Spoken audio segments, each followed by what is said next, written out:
I'm Troy Beverly, and this is Pan-African News. Today, Sudanese protesters outside The Hague demand the Sudanese government hand over Bashir. Somalis lead the way in mobile money transfer. Ethiopia to build ninth dry port. Childhood kidney disease on the rise in Ghana. Guinea junta demands multinational bauxite companies process aluminum locally. Chinese and Indians illegally mine gold in DRC Wildlife Park. Zambia inaugurates rice and maize plant to process 50 tons daily.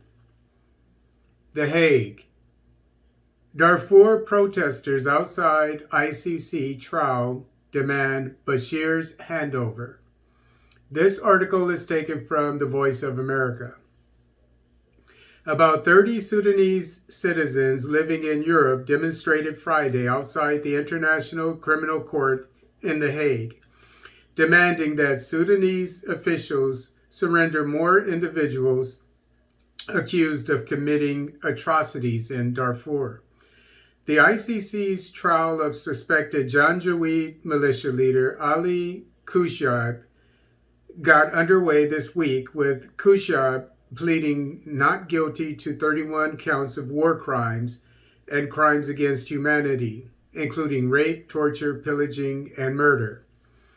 In 2012, the ICC issued an arrest warrant for Abdel Rahim Mohammed Hussein, former Minister of Defense of Bashir's special representative in Darfur.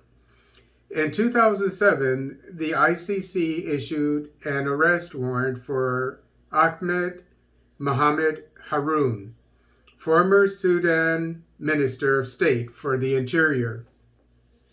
The protesters praised the ICC for putting Kushab on trial. It's the first trial for anyone accused of war crimes and crimes against humanity in connection with the Darfur conflict, which began in 2003 with a rebellion by armed groups against Bashir's government. Kushab was a reputed leader of pro-government Janjaweed militia members who attacked and burned numerous villages in Darfur as part of attempts to crush the rebel group. A Sudanese human rights expert who spoke to VOA on condition of anonymity out of fear of reprisals from security operatives said she did not think the government was willing to hand over others accused of war crimes because they include current top officials who took over power in last year's military coup. The ICC indicted Bashir in 2009 over alleged atrocities committed by his government. He remains imprisoned in Khartoum after being found guilty on corruption charges. Somalia. Somalis changed the face of money transfers worldwide. This article is taken from the Somali newspaper, Hiran. Somalia's money transfer market is one of the most developed in the world, characterized by a large diaspora sending billions of dollars home in remittances each year and a local population that prefers mobile money to cash.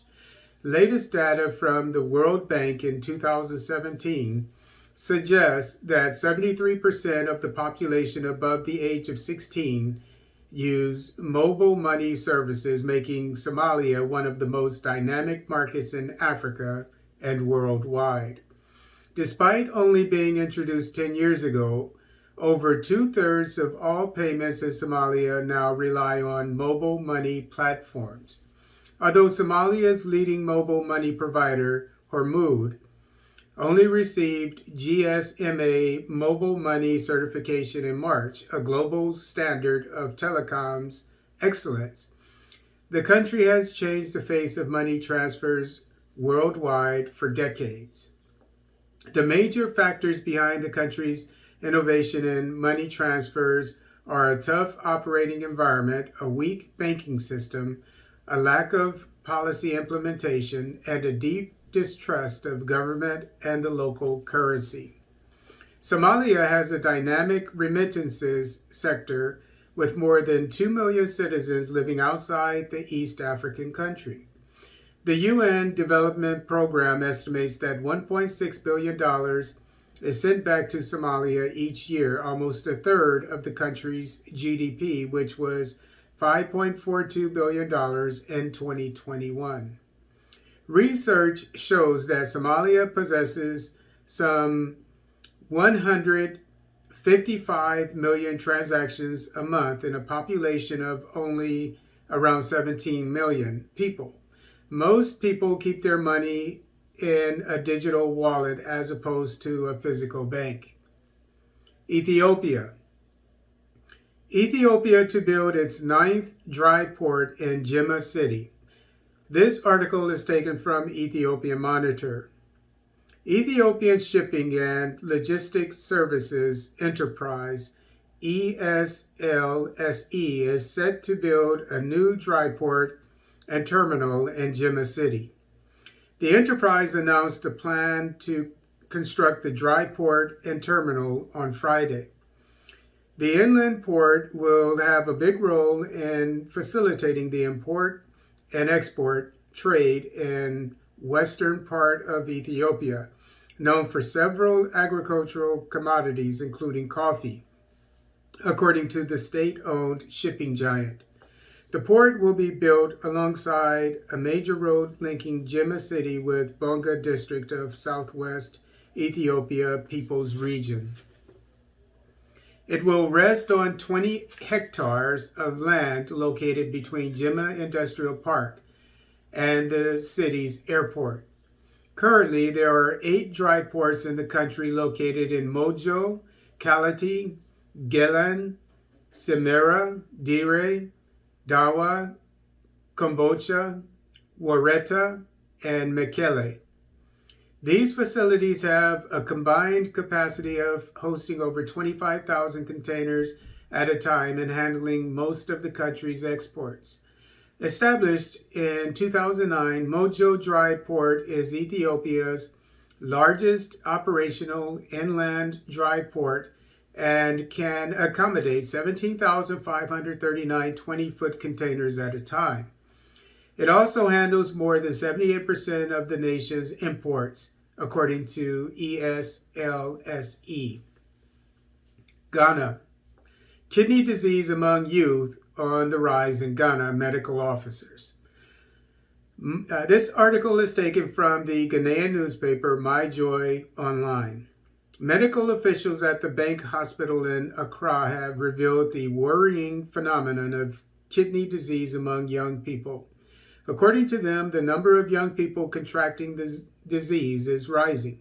Speaking at the launch of an ultra-modern renal center at the facility, a senior doctor at the hospital, Dr. Charlotte Osafo, cautioned the public to take preventative steps.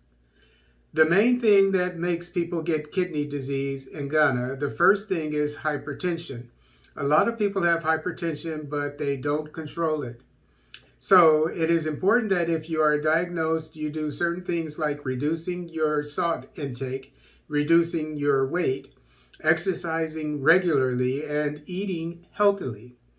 All those are important not only for hypertensive patients, but also for people with diabetes, because diabetes is also one of the causes of kidney failure. Guinea junta chief warns mining giants over inequality. This article is taken from the French newspaper AFP. The head of Guinea's junta, Colonel Mamadi Doumbouya, has demanded that foreign mining companies build processing factories locally and share revenues with the country. Doumbouya has given the companies until the end of May to submit proposals and a timetable for the construction of bauxite refineries, according to a video posted on the presidency's Facebook page. With an estimated 7.4 billion tons, Guinea has the world's largest reserves of bauxite, a mineral used in the manufacture of aluminum, essential for the automobile and food industries. It is also the world's second largest producer. China imports about half of its bauxite from Guinea. However, the benefits of the mining of bauxite or other abundant natural resources such as iron, gold, and diamonds remain notoriously uneven. Experts cite insufficient investment in the development of the local economy, a lack of essential infrastructure such as roads, endemic corruption, and loopholes in existing laws. Despite its natural wealth, Guinea remains one of the world's poorest countries. DRC. The COPPN denounces the exploitation of gold in the Okapis Wildlife Reserve by Chinese, Indians, Ugandans, and Congolese. This article is taken from the DRC newspaper 7 Source 7.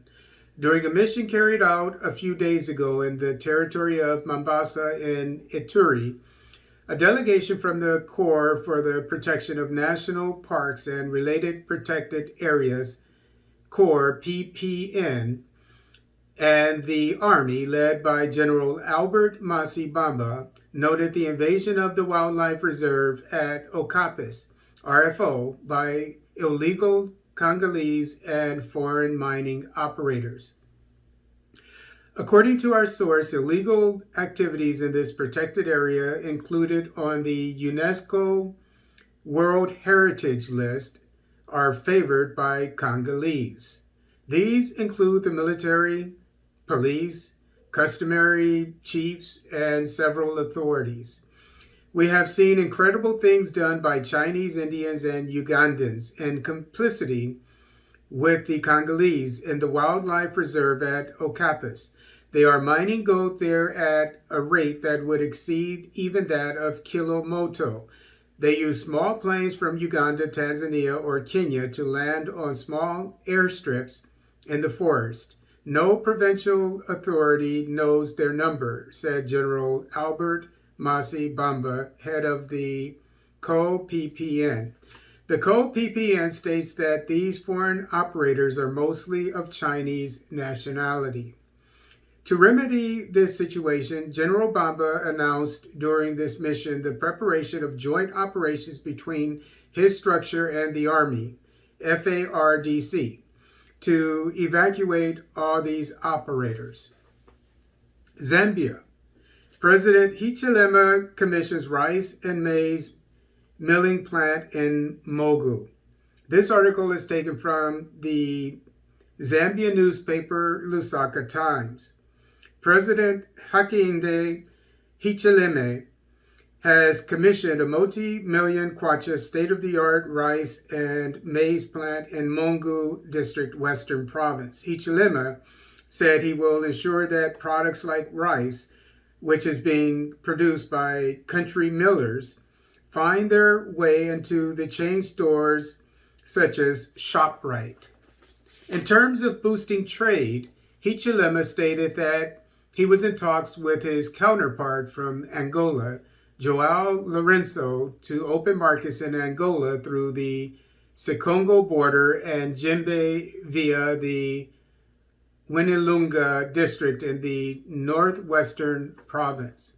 Hichilema announced that President Felix Tshisekedi of the Democratic Republic of Congo will also be in the country soon to sign several memoranda of understanding, MOUs, which include enhancing trade between the two countries.